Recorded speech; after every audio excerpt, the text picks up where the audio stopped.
Hello viewers, আজকের ভিডিওতে আমি ডিসি জেনারেটরের ক্যারেক্টারিস্টিক্স রিলেটেড আরও একটি গুরুত্বপূর্ণ প্রবলেম সলভ করব। তবে ভিডিওটি শুরু করার আগে আমি অবশ্যই বলবো, যারা আমার চ্যানেলে একদম নতুন তারা আমার প্লেলিস্ট থেকে ডিসি জেনারেটরের উপর আগের বেসিক ভিডিওগুলো একটু দেখে আসুন। বিশেষ করে ওসিসি রিলেটেড যে টপিকগুলো আছে, ওসিসি, তারপরে লোডেড কন্ডিশনে জেনারেটর কীরকম আচরণ করে, তারপরে আমার ক্রিটিক্যাল রেজিস্ট্যান্স, ক্রিটিক্যাল যে স্পিড, এই টপিকগুলো একটু কাইন্ডলি দেখে আসুন, আমার প্লেলিস্টেই আপনারা পাবেন। তো সেটা দেখলে আপনাদের বুঝতে সুবিধা হবে। তো দেখুন, এখানে কোশ্চেনে বলছে আর shunt generator gave the following results in the OCC curves. এরকম ওসিসি কার্ভের ডাটা আমার দিয়ে দিছে।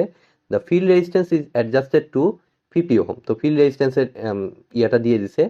আর টার্মিনাল হচ্ছে 300 ভোল্ট অন লোড, অর্থাৎ লোডেড কন্ডিশনে ইয়ে করতে বলছে।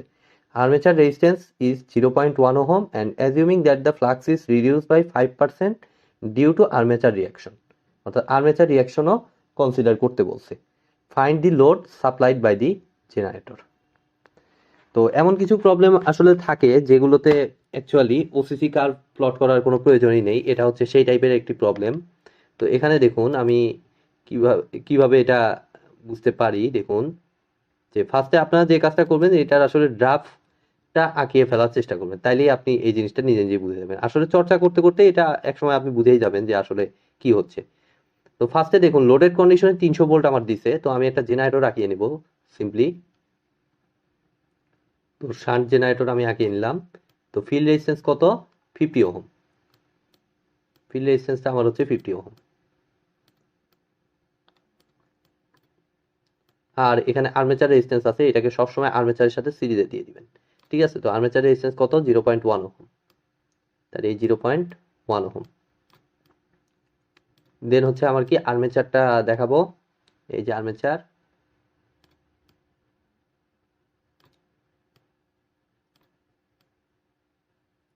ফাইনালি হচ্ছে এদিক দিয়ে হচ্ছে আমার লোড। তো এই হচ্ছে মোটামুটি আমার ইকুইভ্যালেন্ট সার্কিট। এটা দেখে আমি বুঝতে পারবো যে কিভাবে কি করতে হবে না হবে। তাহলে দেখুন ফার্স্টে হচ্ছে আমার 300 volt on load terminal. That means এই ভোল্টেজটা হচ্ছে আমার বেসিক্যালি 300 ভোল্ট, একেবারে নিঃসন্দেহে কোনো সন্দেহ নাই। তাহলে 300 ভোল্ট এটা। তাহলে এখান থেকে এই 300 ভোল্ট, আর এখানে দেখুন শান্ট রেজিস্ট্যান্সটা হচ্ছে 50 ওহম। তাহলে আমরা শান্ট কারেন্টটাও পেয়ে যাব জাস্ট 300 ডিভাইডেড বাই 50। তাই 300 ডিভাইডেড বাই 50 করলে আমার আসে 6, অর্থাৎ এই দিক দিয়ে বেসিক্যালি আমার 6 অ্যাম্পিয়ার কারেন্ট ফ্লো করবে। তাহলে দেখুন আমার কেন ওসিসি প্লট করার প্রয়োজন নেই, তার কারণ হচ্ছে দেখুন এই 6 অ্যাম্পিয়ার এখানকার ডাটা সেটে অলরেডি আছে। সো এটা দেখেই আমি কিন্তু কাজ করতে পারবো। সো এটা হতে পারে আমার ইয়ার জন্য, গভর্নমেন্ট পরীক্ষার জন্য খুবই ভালো একটা উদাহরণ এই কোশ্চেনটা। সো দেখুন 6 অ্যাম্পিয়ারের জন্য আমার কত? আমার ইএমএফ এর ভ্যালুটা হচ্ছে 324। তাহলে 6 অ্যাম্পিয়ারের জন্য 300 ভোল্টেজ যেটা পাচ্ছি, এটা হচ্ছে রেজিস্ট্যান্স লাইনের ভোল্টেজ, এবং এটাকে আমরা বলবো হচ্ছে টার্মিনাল ভোল্টেজ। আর 6 অ্যাম্পিয়ারের জন্য ওসিসিতে আমরা পাচ্ছি হচ্ছে 324 ভোল্ট। তাহলে এটাকে আমি বলবো হচ্ছে ইনিশিয়াল ই নট প্রাইম মনে করলাম। আমি ই নট ধরলাম না, আচ্ছা ই নটই মনে করি, জটিল করার দরকার নাই, আমি ই নটই মনে করলাম। এটাকে ধরলাম হচ্ছে আমার ই নট।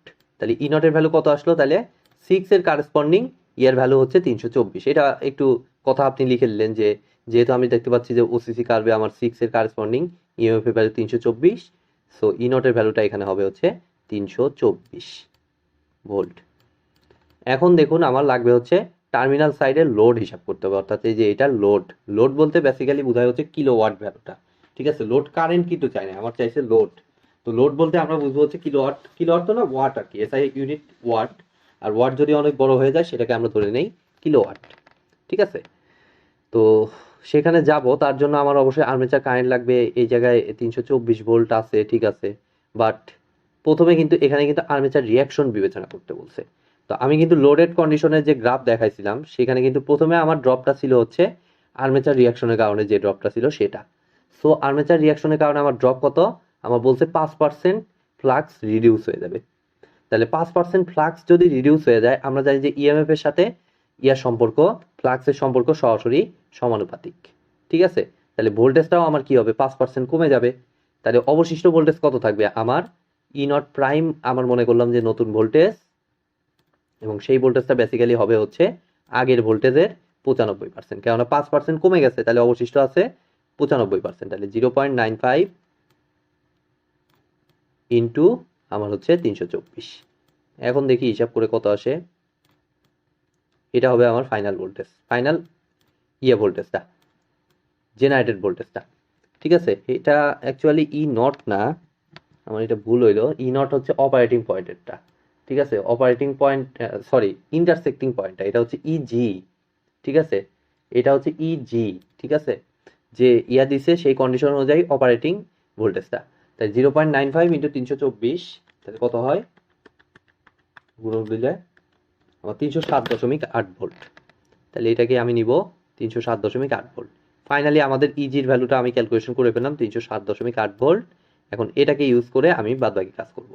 অর্থাৎ আমার লাগবে এখন কি, এই আর্মেচার কারেন্টটা যদি পাওয়া যায়, তাহলে এখানে 307.8, এখানে 300, তাহলে 307.8 volt is equal to, simply একটা যদি কেভিএল অ্যাপ্লাই করি, তাই 307.8 ইজ ইকুয়াল টু 300 প্লাস,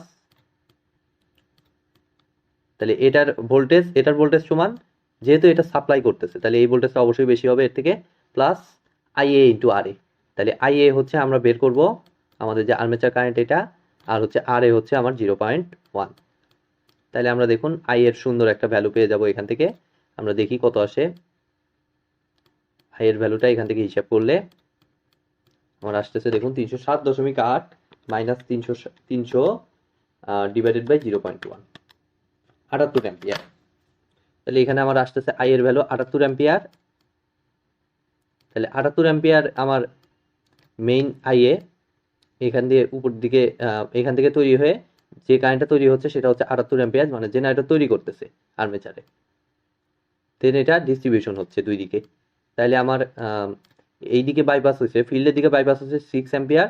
তাহলে এই দিক দিয়ে অবভিয়াসলি যাবে 78 মাইনাস 6, অর্থাৎ 72 অ্যাম্পিয়ার, অবভিয়াসলি 72 অ্যাম্পিয়ার। তাহলে আইএল ইজ ইকুয়াল টু, আমরা বুঝতে পারতেছি কত হবে, আইএল এর ভ্যালুটা, লোড কারেন্টের ভ্যালুটা হচ্ছে 72 অ্যাম্পিয়ার। তো আমার লাগবে হচ্ছে লোডটা কত, 72 অ্যাম্পিয়ার, 78 মাইনাস 6, 72 অ্যাম্পিয়ার। তাহলে লোডটা কিভাবে হিসাব করব, জাস্ট পি হিসাব করব আমরা। পি কি দ্বারা প্রকাশ করি, এল দ্বারা প্রকাশ করলাম। তাহলে P L is equal to আমার হবে কত, টার্মিনাল ভোল্টেজ হচ্ছে 300, আর এখানকার কারেন্টটা কত পাইলাম, 72। 300 ইন্টু 72, জাস্ট ক্যালকুলেটার মাল্টিপ্লাই করে দিব।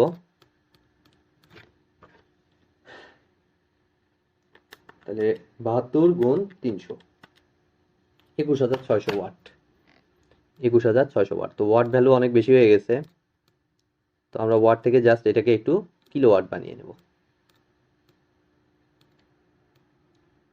তাহলে কিলোওয়াট বানিয়ে নিলে এটা কত হবে, 1000 দিয়ে ভাগ, তাহলে 21.6 কিলোওয়াট। তো এটা হবে আমার ফাইনাল অ্যান্সার, যে লোডটা চাইছে সেটা। তো আমরা একটু বইয়ের সাথে ম্যাচ করি, হুবহু মেলার কথা, কারণ এটা তো গ্রাফ নাই কোনো, 21.6 কিলোওয়াট। ঠিক আছে, তো এই ছিল মোটামুটি আজকের ভিডিওটি যদি ভালো লেগে থাকে অবশ্যই ভিডিওতে একটি লাইক দিবেন, বন্ধুদের সাথে বেশি বেশি শেয়ার করবেন, আর চ্যানেলে নতুন হয়ে থাকলে অবশ্যই চ্যানেলটি সাবস্ক্রাইব করবেন। ধন্যবাদ।